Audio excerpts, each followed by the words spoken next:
I am live. Oh, you'll be fine. You'll be good. Okay. Look at you at your desk. Perfect. Hey, everybody out there. It's Beau from Beau Not Broken. I'm really excited.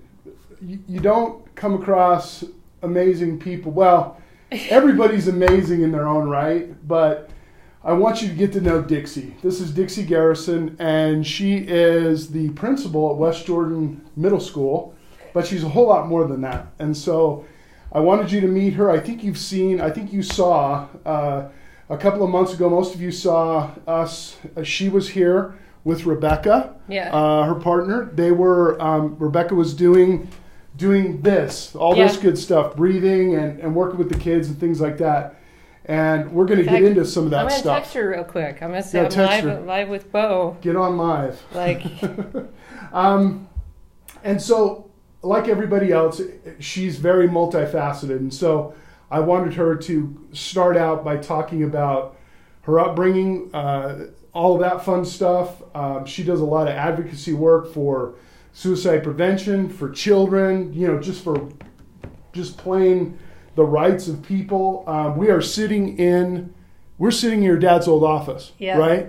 Her father was the principal here as well, many, many years ago. But let me give you some time to talk about your upbringing and how you got into education, all that fun stuff. Yeah. Okay. So, like he said, Dad was a principal here, and that was in the 80s. Okay. So that was from 1980 to 86. This school is a 1958 structure. It's the oldest facility in the school district. Oh, okay. Okay. And so it has a lot of history, and it's fun to have family, a family tie, a legacy, a piece, of history there. So my dad was one of many in a dynasty of principals at West Jordan Middle. Some really great leaders and figures have passed through this office. Did you go to school here? I did not. I went to a school that was similar. It was the same structure. I actually went to the old Mount Jordan Middle School. Oh, that's now, it's been torn down. Right. And over there in Sandy. So this school is actually being rebuilt on the back lot. As we speak, just behind us to the west. Everything's being so rebuilt. If you want to see something cool, drive over on 7600 South and just pull around behind the school and you'll see it going up. So we have one more year in this facility. But going back to what you asked about with my childhood, typical American family, my upbringing, typical Utah family. Typical Utah family. Yeah, very, very Utah family. Dad and Mom met at BYU. Right. That's a pretty typical Utah family story right there. Right. But their story is really cool because my mom happened to be engaged when she met my dad. So there's so Pop stole her away. A little controversy there. Yeah. She said it was like love at first sight. It was a done deal. Wow. When she saw him, and likewise on his end. So that's kind of a fun story for us kids. Mutual. Yeah. So I did grow up coming into this building, though, even though I didn't attend school. Myself and my siblings, we used to run around in the halls. We would ride scooters down the little ramped hallways. So that's something that was a kind of a fun memory. And then the old pool building out here. Right. I took swimming lessons at the old swimming pool here every summer for years. Because my dad was here for 6 years, so that was 6 years of my life, of my childhood, kind of tied to West Jordan Middle School. So he was at several schools in the district, and both of my parents are educators. My mom, early childhood, so she actually taught first grade. Am I supposed to look here? No, you're good. You look at me, just like conversation. Okay. If you want to get a point across, you look at that left side. Look over there? Yeah. Okay. Yeah, so my mom was an early childhood educator. She taught first grade. She taught in North Carolina, which is where she's from. That's where I get my southern name, Dixie. Right. Dixie Ray. After Dixie Ray. Right. It's very southern. I used to not like my name for that reason because of all the, all of the connotations tied to the Confederate flag waving part of our country. Yeah, I know. I don't really identify with that mentality, but anyhow. So how many brothers and sisters? There were five. Five of us. Five. Okay. Yeah. Grew up here in Utah. Sandy, Utah. What kind of got you into education? Was it dad? Was it that whole? It's kind of the family business. Obviously, you didn't turn out perfect, and you had your trials and tribulations like we all do. And we all more still so do. In my later life than in my.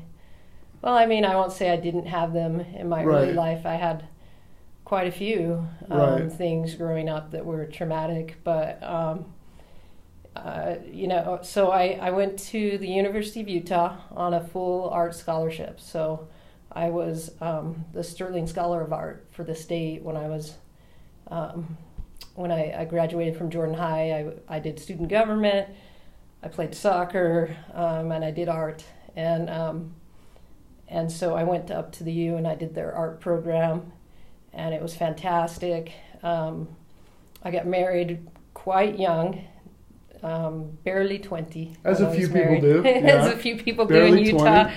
So, I was 19. I got engaged, and just like in my second year of college, and so I got married pretty young. But one thing that was important to me was going to school. Finishing up. Yeah, all the kids in my family have advanced degrees, and my dad, he was a doctorate. So, it was really important in our family.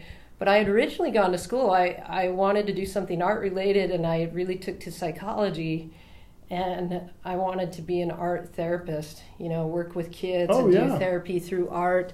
And you are doing that now, though. I'm doing it now. Kind of zipped forward. You do that now. Yeah. How long have you been in education?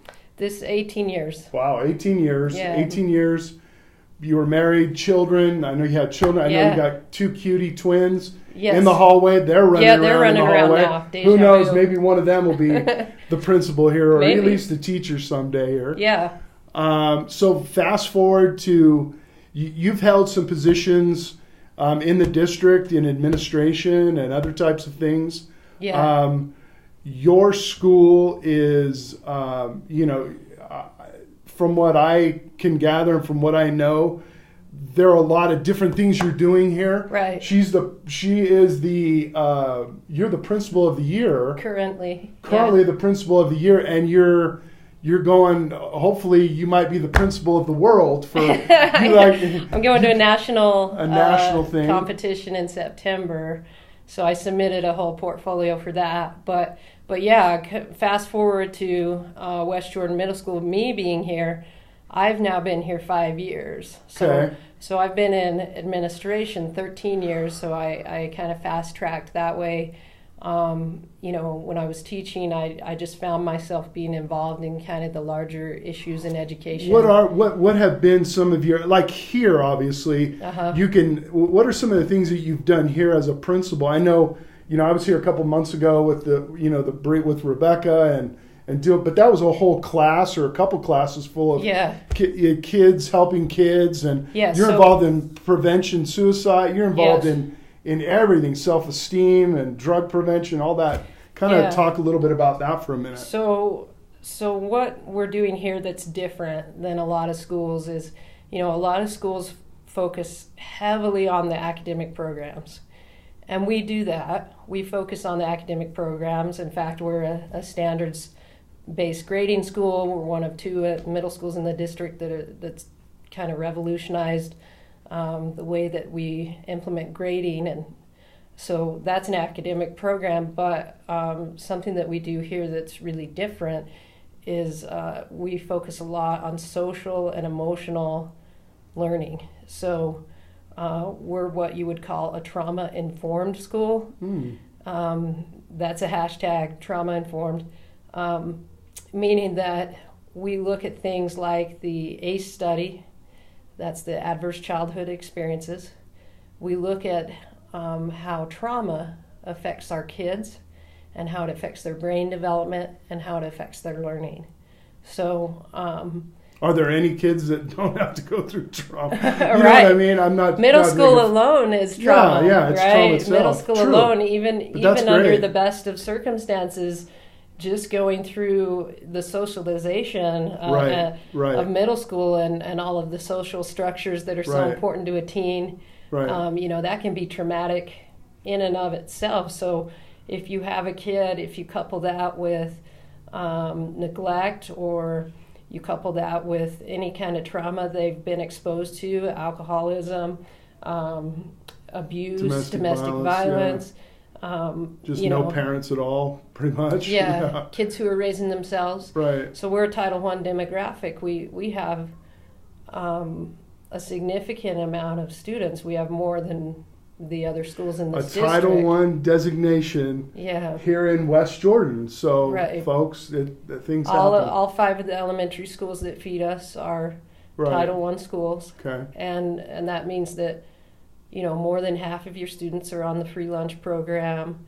They're, they have challenges. They have significant challenges. Some of your biggest accomplishments with your staff and everybody here over the last few years, or even currently, what have those been? I mean, obviously saving children's lives and getting them on the right path, but are there some things that really stand out? Yeah, I mean, we've reversed the culture of failure. So a lot of times when you come into a school, you can say, oh, okay, Title I, these kids aren't going to perform as well. Right. Well, we've taken the pass rate and we've just blown the roof off it. So our teachers, their disposition towards teaching has changed in terms of allowing students to have multiple opportunities to grasp the material.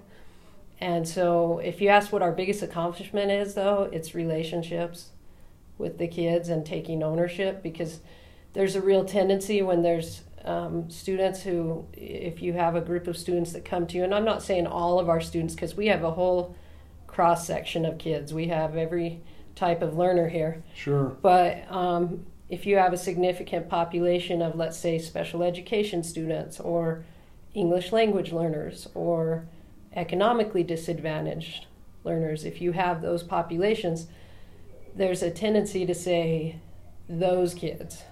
Right. Or, those kids are going to struggle because, or to separate those. Yeah, there's a tendency to do that because, as a teacher, it's high stakes, right? Like your end of level testing is published to the whole world. Sure. On whether or not you got those kids up to proficiency, or your kids, I should say. Right. Because that's how we view it here. But there's a tendency to kind of write it off and say, okay, well, we're not going to do well because we have these challenging, students. Right. And so I would say the biggest breakthrough that we've had here is to take ownership of our kids, and even the things that we feel like are out of our control, like attendance. Like, we're like, well, we can't control whether or not they're going to come to school. It's their parents that need to. Oh no, not here. We take ownership of that.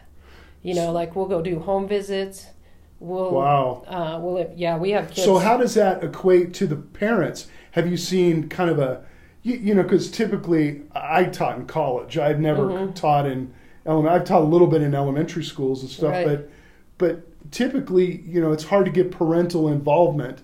Have you seen parental involvement come back around and go, oh, wow, these people care so much about my kids. Right. I'm even forcing them to care more about their children. The thing is when I came here, we actually had a lot more parental involvement than I had expected. Oh, okay. We had a huge amount of parents involved. Right. So that's kind of a misnomer. Interesting. That they're not as involved in like a more impacted area. But I will tell you, we do need a better representation of diversity amongst our parent groups, because there's a language barrier. Sure. A lot of times. How many languages are you dealing with, working with here? Quite a few? As in most title schools? We've counted over probably, I think it was like 29 different languages the last time Yeah, with Spanish being the primary right. language spoken, but the parents who can't be as involved because they're working 2-3 jobs, they are so grateful for what we do for their kids. Sure. Because we started an after-school program here, unfunded, volunteer basis, and this is the kind of teachers I have, is they'll come in and stay after school. On their own time. We just had a thing today, we're calling it Meet and Move Monday. And throughout the summer, we're opening our doors on Mondays, and we're inviting kids into open gym, lawn games. Fun. Dr. Levitt was out there doing yoga with them. Right. And, and there's an actual summer feeding program right here. So we invited them to come in, meet and move, and eat lunch. And again, a bunch of my teachers showed up I just sent a message out, hey, we want to do this thing to connect with our kids through the summer. Going back to full circle about like prevention and intervention, these kids go home for the summer and they're isolated. Right. There's no structure. There may not be a parent home because parents are working. There's no structure. They're cut off from their peers. They're cut off from the adults that gave them support here at school. And we're worried about them, and so... It seems to me, too, there's a lesson in this. Some of you may know that the district gave raises to a lot of teachers as well. So this is perfect because it shows that they're very grateful for a raise, but there's still that spirit of teacher. Teachers are amazing. Teachers are truly amazing. Even after they do get a raise, they're not going, oh, yeah, okay, forget about that. The teachers I have in this building, they care about kids. When I tell other principals that I'm running an after-school program without any funding, they're just blown away. I bet. Because it'll go till, 2 hours after school. I've got several teachers showing up and playing volleyball and basketball. And language arts teacher teaching the girls some hip-hop dance. I have I have a teacher's aide, an assistant who's doing a whole Latin dancing group. Oh, how fun. And I think what's happened is a synergy is when those folks get involved and they take ownership and they connect with the kids, they reconnect with why they went into teaching to begin with. It's to make a difference. It's not just lip service at the school, it's happening.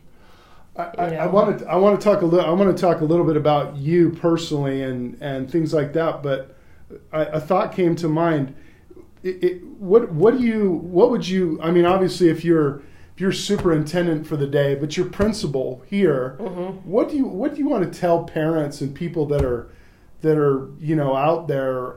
Maybe a misunderstanding about education, or maybe it's a hey, you really should know that we're doing this kind of a thing, like maybe an aha moment for people out there that really, they're paying their taxes, maybe they don't have kids in the system anymore, that kind of thing. Well, does anything come to mind? One of the things that is a challenge in Utah is we're underfunded. Right. Our teachers are not paid as well, and then the per pupil spending.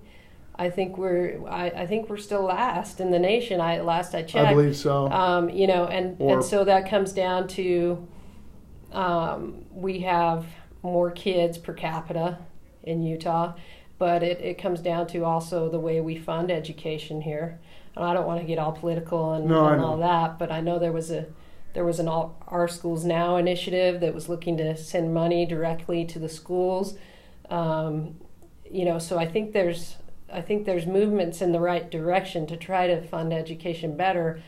But, these teachers that are doing these things out of the goodness of their heart, and I have to give kudos to my school district. I mean, and our school board, we have a school board that is really looking out for teachers, and they're advocating heavily, and they've come out now with these grants in our district because they know there's teachers doing things overtime. They know there's teachers doing things way beyond contract time. Right. And at this school, when those grants were announced in the Jordan district of, you can apply for this or that to get extra money, teachers knew very easily what they. Plugging this. This is okay. TV. You're good.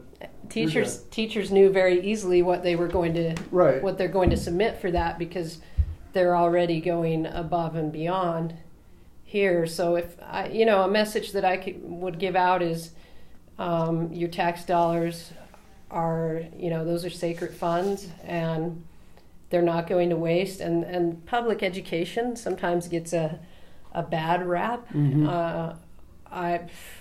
I'm a believer in it. I'm a product of it. Right. I'm going to say what my dad said: you get out of it what you put into it. And pretty real there. Pretty simple. You can have kids come up through our public education systems and be the very top scholars in the state. In fact, this year was a record-breaking year for scholarships for Jordan School District. Oh, wow. We had, I can't remember how many millions of dollars of scholarships awarded, but last year was a record-breaking year. This year was a record-breaking year. And so, I would send a message to parents that, like, if you think that public education is inferior to that of private or some of these public charters, that's not what I'm seeing at all. We have honors programs here at my school. We have students who are scoring very high on their reading tests. We have students who are scoring very high on their end-of-level testing. So, you can look at the overall school grade and things like that and say, oh, my kid's not going to get a good education there. But a school grade is based entirely on test scores. And if you look at this school and all the robust enrichments that we have going on, we have kids involved in multiple leadership groups. Mm-hmm. That's another thing that I really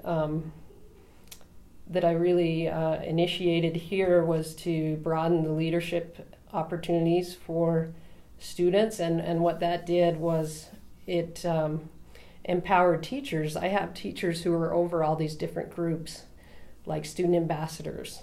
There's a social justice group. There's a pride paper group.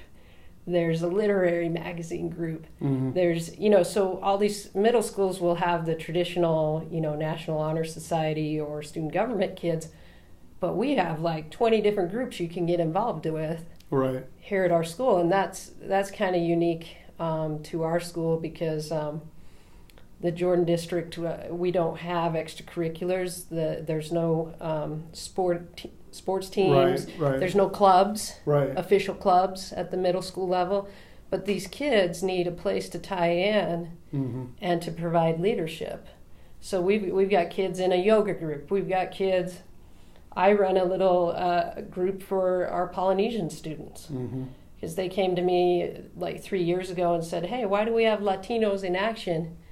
And there's nothing for us poly kids. The polys in action. Yeah, let's get those poly kids in action. And so, and they couldn't find a teacher advisor at the time. And I was like, hey, I guess you're looking at her. Right. It's going to be me. It's been like one of the funnest things I've been involved in. You can go, you're watching the Daily Bend here with Dixie Ray Garrison, and you can go to Dixie's Facebook site. Yeah. She has Principal Garrison. On Instagram. She's on Instagram. She has her own personal page, things like that. Let's talk about you real quick.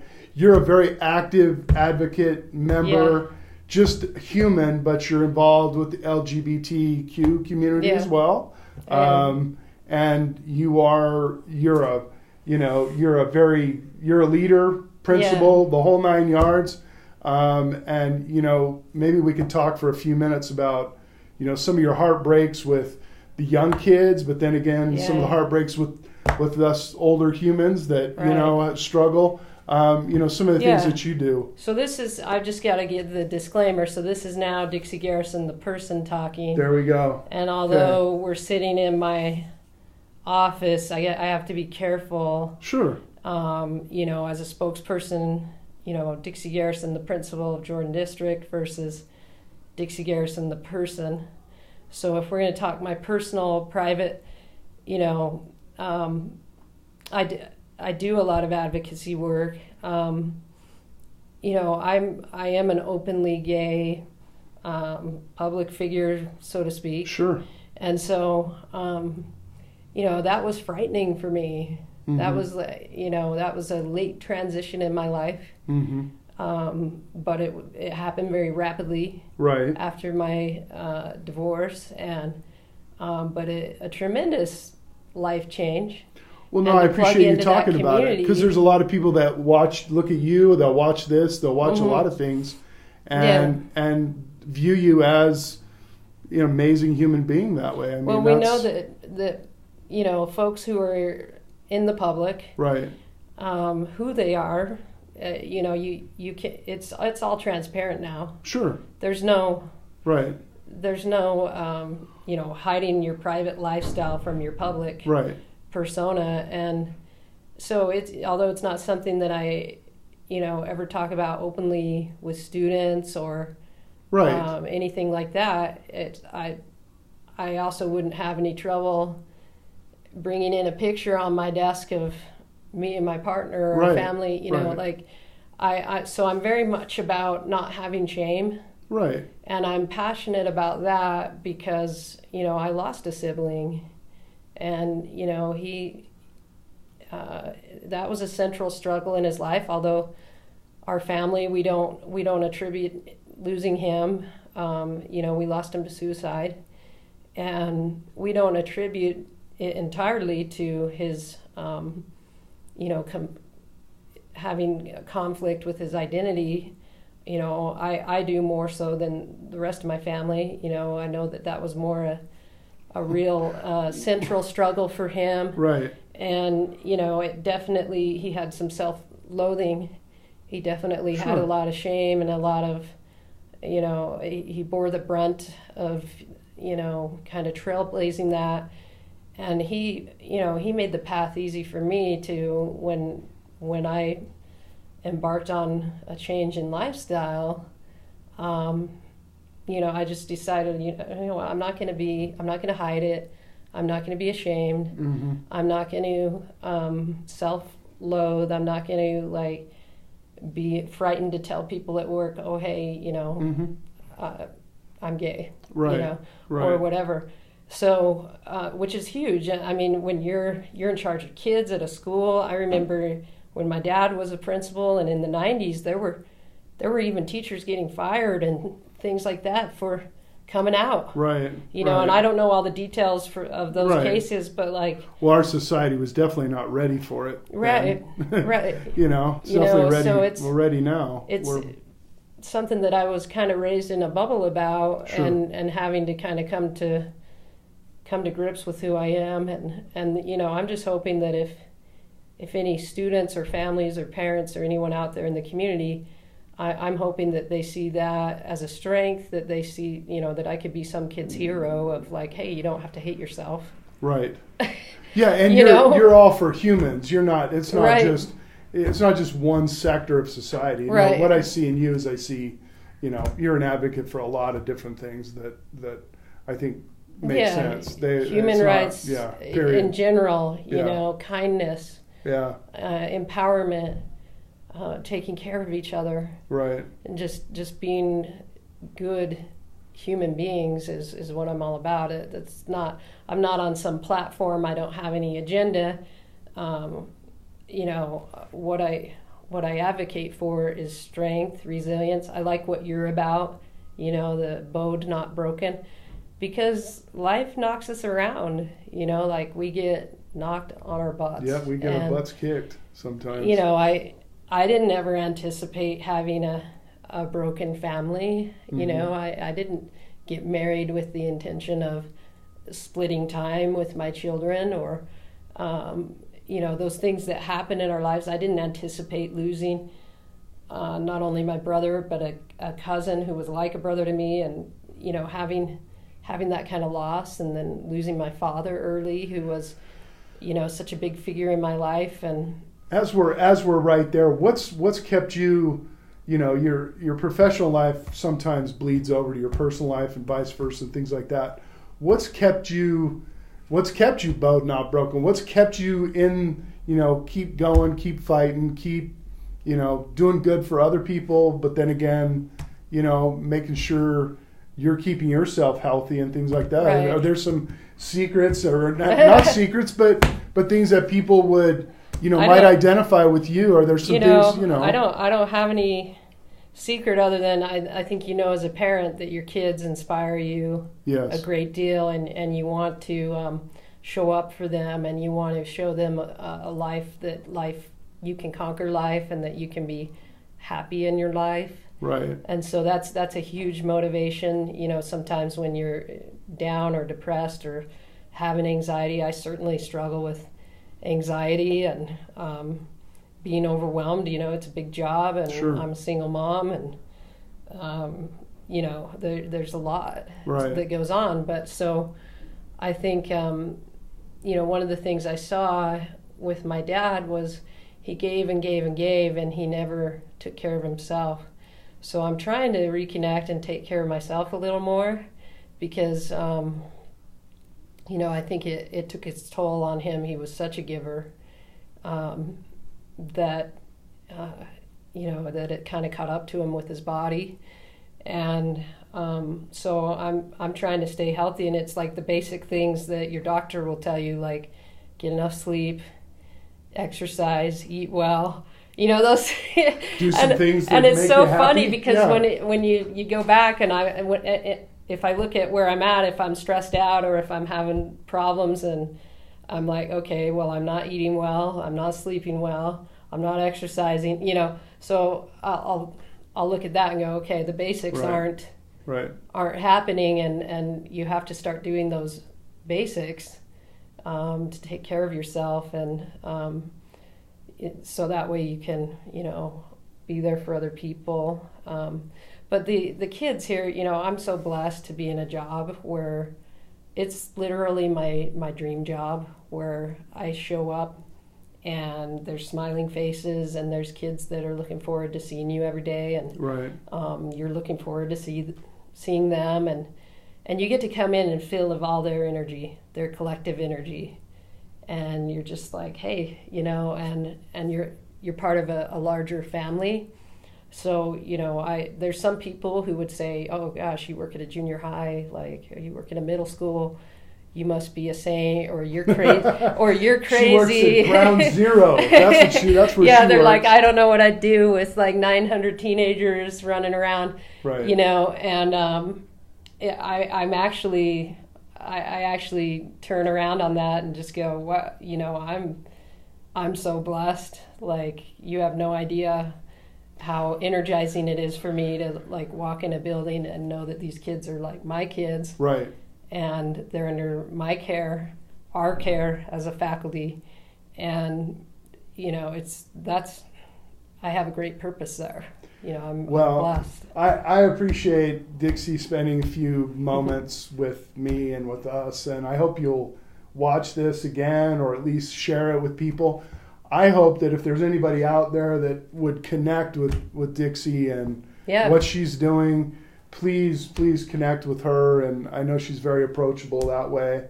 I know she's concerned about saving young and old people's lives, and that's what it's all about. Absolutely. And I really appreciate, your the spirit about you is always, it's always there. It's always ready and willing to help out, and that's you can tell that. I'm going to kind of go around this office as we end and show you all the little trinkets, all the pictures, all the little things that she's got, and of course her father up here on the.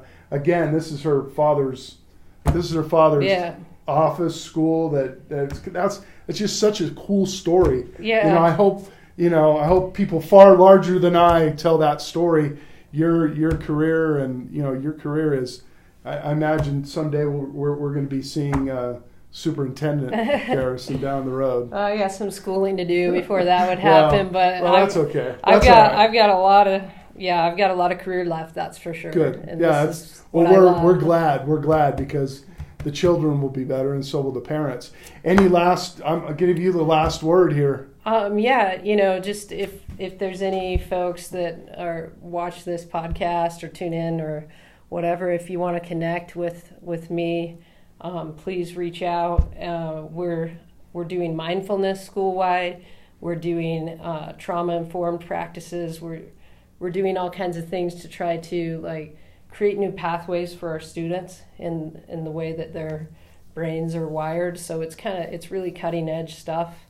If there's educators that want to know some resources and things like that, like we're down the road with that stuff here. That's awesome. And then want to take the opportunity to say thank you to you for being a friend. Anytime. And always having my back. And Beau went down and helped me change a flat tire in Provo. Yeah, well, I had a flat tire at the Provo airport. And me not being mechanically inclined whatsoever, and I have a large SUV, which I have no business driving around. It was flat but not broken. That's what we'll say. Beau went down and helped me out that day, and it's just I appreciate friendship and. Well, I appreciate it. And your friend, the connectivity here. This is what this show or what I do is all about. It's connecting people with other like-minded people, and it doesn't matter what your life is like, what your skin color is like, whatever. It's about connecting and the human. That's what you're doing here is that human communication instead of always on that's what social media is good for. Yeah. But that connection between humans is important. It is, and one more thing I'll say. I've noticed you do stories on folks who've maybe experienced adversity like yourself, maybe fallen from grace or made mistakes and what do we teach our kids? We teach our kids that, hey, if you screwed up, you got to get back up. Right. And yet as adults, we're not as forgiving. I was talking. And so I wanted to tell you that for me, I believe in people. Yeah. And I believe in the human heart and the capacity. That's a huge thing that we teach our students here is something called growth mindset. And if you don't have a growth mindset, how do you expect anyone in this world to progress in their own personal development and if you don't believe in them? If all you do is criticize, belittle, or condemn, the world's not going to be a better place. And I truly believe that, and so I appreciate you doing the stories that you do. And we've all had our screw up moments where we've done something stupid or messed up or whatever. But I appreciate your message, because I work with kids who, I'll see them down here in the office after their worst screw ups, and they need to know that someone still cares and that doesn't have to define them. Correct. And if it does define them, and if you expect the worst out of them, that's what you're going to get. So if you expect the best from people and you trust people and you believe in people, then you're going to get the best from them. So there we go. Superwoman. Told you, Superwoman. Thank you. Nothing else needs to be said. Let me turn this thing around and just kind of show people these some of this these stuff. Certificates and some of these things that are here. It's just amazing. Yeah, my dirty desk here. Your dirty desk. Oh, that's all right. Everything can Here's be. the best part right here. Oh, there we go. You got those, yeah. Couple little angels there. My children, yeah. House of Representatives, all that kind of stuff. Yeah. Fun stuff over here. Here's you get the picture of here's Pops. Pops is up in this office. That's a picture right from this office. That's him in the office right here. Yeah. My finger. He had those cool dark glasses too. Yeah, those are sweet. That's just the kind of dad he was. His glasses would break, and he'd solder together his frames. The outdoor ones. And lastly, the significance of the lion there, Principal. Yeah, absolutely. The lion, the strength, the pride. Awesome. Awesomeness. The resilience. Awesome. For sure. Thanks everybody for watching. Hope you like, share, all that fun stuff. Okay, bye.